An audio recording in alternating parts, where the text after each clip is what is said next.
Welcome back to That Handicapping Show. I'm Claire Novak, joined once again by Ellis, Starr from Equibase, and by Tom LaMarra, and we are here to talk about the Rampart Stakes, $100,000 Grade 3, 1 mile for the fillies and mares 3 years old and upward, and this is part of a 4-stakes race card at Gulfstream, and the Harlan's Holiday, the El Prado, some of the other races there, and we're going to focus on the ladies for this one.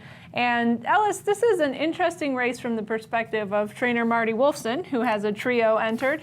And none of us could avoid putting Wolfson horses into our top choices. And actually, you and I agree on our top picks. So let's talk about Miss Callie Starr and how she has come into the Wolfson barn and made a tremendous improvement. Well, Marty Wolfson got her privately from Alice Cohn. She'd originally been in Millmont's barn in her debut, or first couple races back early in her career.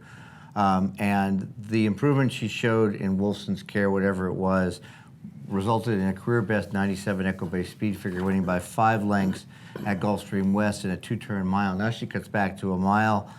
She's run well around 1 turn, and she seems to be ready for these. She gets the rail. She gets Tyler Gaffalione, who did have a little incident on Thursday. Hopefully he'll be back in the saddle on Saturday for the race, but she seems to be the fastest horse in the race based on the Equibase speed figure and the fact that she should move forward second off the layoff as well. And this is actually a Bessalou Stables homebred who did run for them for quite some time before she was acquired by her current connections, Ben Walden Jr. and Larry Taylor. But Marty said after getting a chance to run her one time, he said she doesn't seem to be a filly who has to be on the front end. And looking back at her form, she just did it so easy in this past race that she was much the best. There is a horse in here for Wolfson who should actually show early speed, show the way, and that's Best Behavior. And Tom, you're taking a look at her. Yes, I picked her second. Of course, she hasn't raced since midsummer, but she's raced extremely well at Gulfstream, at the 1-turn mile, and she has a touch of class, and I think she may actually be the speed in the race. There's a couple other horses in here who I think, could jump out early, but I think she'll probably get the lead. That being said, I think Legal Laura should get the best trip in here. She won at 7 furlongs at Calder/Gulfstream Park West. Really nice effort at 7 furlongs. Came from just off it.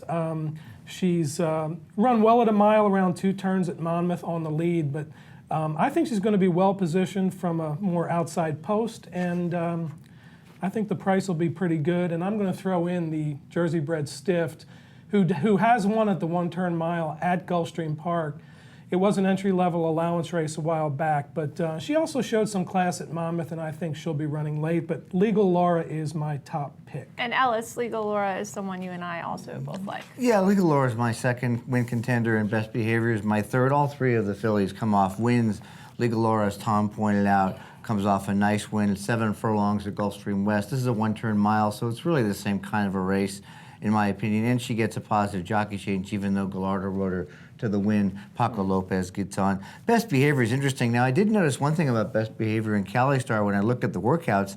When you see horses from the same barn, at least when I do, and the same dates, I like to think they work as teams. And so I see exactly the same workouts, 4 furlongs for Callie Starr and Best Behavior, and it looked like Callie Starr outworked Best Behavior both on December 1st and December 7th. So another reason to give her a slight preference, but as Tom said, Best Behavior, particularly coming off 5 months, she's going to be fresh, and she's going to go for the lead, and she certainly has not done anything wrong in her career at Gulfstream with 5 wins in 4 seconds in 14 races. All right, and I'm going to take a look at Danessa Deluxe, a 3-year-old summer bird filly, and she ran second last time out to Callie Starr. She kind of split the Wolfson horses in Curlin's Princess running third, who also is back here. This is a filly who ran second in the Gulfstream Oaks earlier in her career.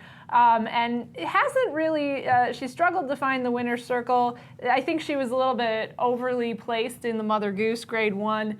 Ran okay in the Black Eyed Susan, but her connections obviously think highly of her to put her into those spots, and I think maybe now that they're taking a little bit more of a modest approach for her, I would see her maybe having a chance here to hit the board. I don't think she's going to win against these, but maybe we'll see what she can do. She actually also ran in the Delta Princess early on in her career. So obviously a horse that they think will do well, but she ran okay last time out against the two Wolfsons, so I'll throw her in there. Yeah, she ran second to Callie Starr. She could do that again or third. I mean, that's why I would think she could win, because there's no reason to think they're going to reverse their order Right, here. exactly. But still, yeah, absolutely. Yeah. All right. Well, it's an interesting day of racing at Gulfstream, because not only do we have the graded stakes here, but we have the Harlan's Holiday, which next year will be a Grade 3. So it's last running as a listed stakes.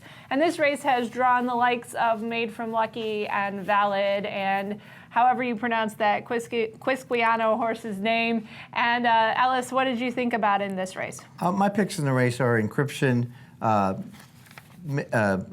Valid, and Made from Lucky, kind of the obvious horses. Encryption ran really well when he won the Bayern Stakes, a little overmatched in the Fayette behind Race Day and Opportunity, and no disgrace to finish third behind those two. And now he's back into a non-graded stakes. That seems to be the ticket here. He's 1 for 2 at Gulfstream. Paco Lopez has ridden him to his last 2 wins. Made from Lucky's facing 3 older horses for the first time. Certainly, he's 2 for 2 at Gulfstream. He's a good horse. Second, Tommy Macho in the Discovery, but he will have to step it up a little bit to beat older. And Valid, there's nothing you can say bad about Valid, right? 5 for 10 in his career at Gulfstream, $775,000 earned. He brings it every time. He really was overmatched in the Breeders' Cup Dirt Mile, but now he's back right in his wheelhouse. So. Should be a good race, and it's a quiet weekend of racing, but we do have Louisiana Champions Day, and of course we have the Equibase race of the week, which is the Remington Springboard Mile Stakes on Sunday. A very good race for 2-year-olds going a mile. One of the last chances for 2-year-olds to get in a 2-turn race and kind of decide who's going to run well. And you've got my complete analysis and lots of free products up at the Equibase site. all right. And jockey Cliff Berry will be retiring following that race, so we wish him the best of luck with a very busy weekend, and then he's closing the door on quite an accomplished career at Remington, the all-time leading rider there. So we wish him the best of luck in his future endeavors. And you can follow us on Twitter, and you can go to Blood Horse for complete weekend coverage. And we always want to thank Equibase for sponsoring the show. And thank you for watching.